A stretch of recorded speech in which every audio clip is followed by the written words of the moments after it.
परागीभवन होण्यासाठी मग कामकरी माशाच्या अंगावर भरपूर केस आहे.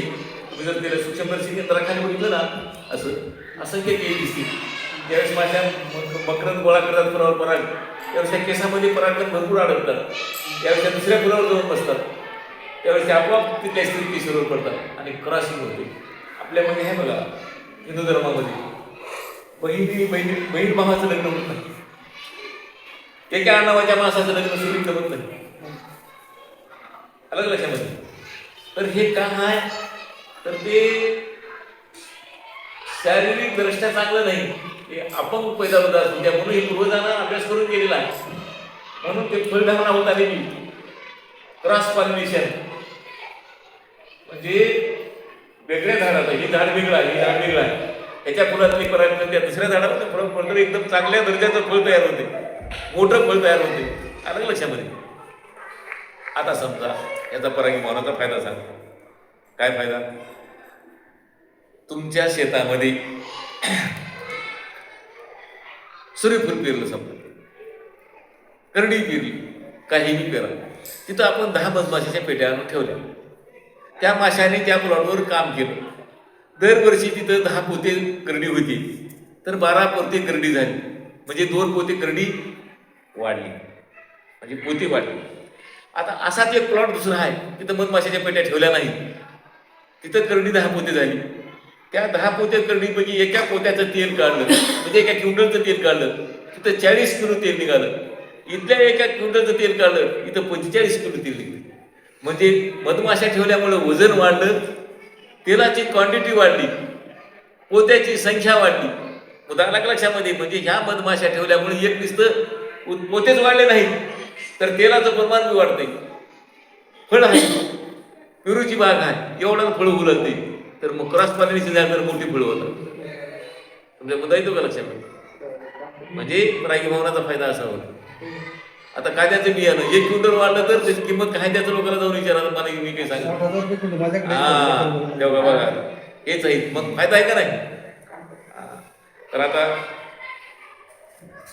ह्या निसर्गाची वसाहत पकडले की तुम्ही, वसाहत पकडून आणायची कसे शिकलात की वसाहत पकडणे त्याची एक पद्धत आहे.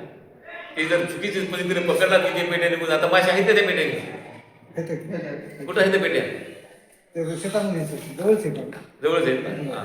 तर त्या वसाहती पकडायची पद्धत असते. जमिनीत असली तर कशी पकडायची, झाडाच्या ढोलीत असली, झाडाच्या बुडात असली तर कशी पकडायची. तर त्या पद्धतीने वसाहती पकडायच्या. काही आता विचारायचं असेल तर विचारा. आता तुम्ही विष कसं काढायचं? हा विष विष विष कसं असतंय की ही जी गेट आहे, ह्या गेटला ही गेट काढलं जातं.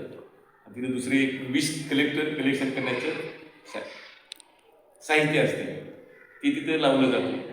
तिथे एक असं ह्याच्या हे जसं साफ आहे ना, असं प्लेट ठेवलेलं असतं आणि माशी आली ह्याच्यावर बसते. त्याला मलमलीसारखा असा पातळ कपडा असतो ह्याच्यावर लावलेला, त्याच्यात नागी जाते. आपल्या हातात गेली तर माघारी येत नाही, पण ह्याच्यात नागी मारली तर ती परत तिच्या शरीरात जायची, अशी त्याची रचना असते, परत वापस शरीरात जाऊ शकते. तर माशी बाहेरून आली, त्याला एक नावाला करंट मध्ये सोडलेलं असतं ह्याच्यामध्ये. ती थोडं तिने बसल्या उशीर तिला झटका बसते, म्हणजे तेवढं मरायचं करंट नसतं. तर तिला जाणीव व्हावं, आता आपल्या हातावर बसली की मारते, शरीरावर बसली की नागी मारते का? ते नाही मारते. हाताला स्पर्श झाला इथल्या गणपतीला कळतं हे काय आहे, त्याच्यावर नागी मारते.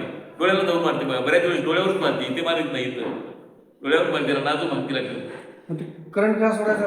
करंट नागी मारावं आपण सोडायचा हे हा त्याला मशीन अरेंजमेंटच तशी असते, त्याला आपण सोडत नाही. आपण ते शेटच तसा मिळतो. तर ते माशी आली की मारते, त्याच्या मग ते मध्ये काटा गेला की लगेच एक थेंब विष सोडते, ती खाली पडते. त्याच्या खाली एक स्टोर हे करा, त्याने पोलो ट्रॅप असतो ना, पोलो गोळा करायचा ट्रॅप तसाच असतो, हा मशीनमध्येच असते, ते खाली अरेंजमेंट असते आणि ते माशीमध्ये निघून जाते, दुसरी येते.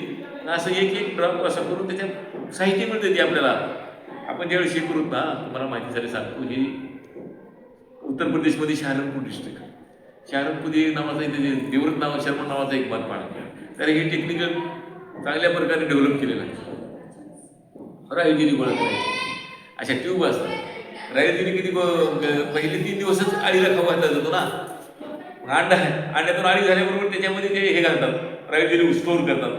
तर तसे ते ट्यूब केलेले आहेत ते आपल्याला काढून घेऊन देस. तुम्ही ह्याच्यावर जावा की आता हे जी बोलात ना युट्यूबवर बी व्हेनम म्हणून करा, यूट्यूबवर टाका, विष कलेक्शन, विष संकलन करणे, तुम्हाला सर्व बघायला मिळेल. हे आता तुम्ही जे प्रश्न विचारला आहे सगळे उत्तर युट्यूबवर मिळतील, गुगलवर मिळतील, युट्यूबवर मिळतील. मध काढणे, तर मध काढणे की हनी एक्स्ट्रॅक्शन म्हणलं ते संपूर्ण त्या मशीन त्यातील पोळे कापून आलेले, कॅपिंग काढून आलेले सर्व तुम्हाला पाहायला मिळते. तर विष कलेक्शन कसं करतात, राईल जेली कलेक्शन कसं करतात, तुम्हाला ते युट्यूबवर पाहायला मिळेल, प्रॅक्टिकल पाहायला मिळेल.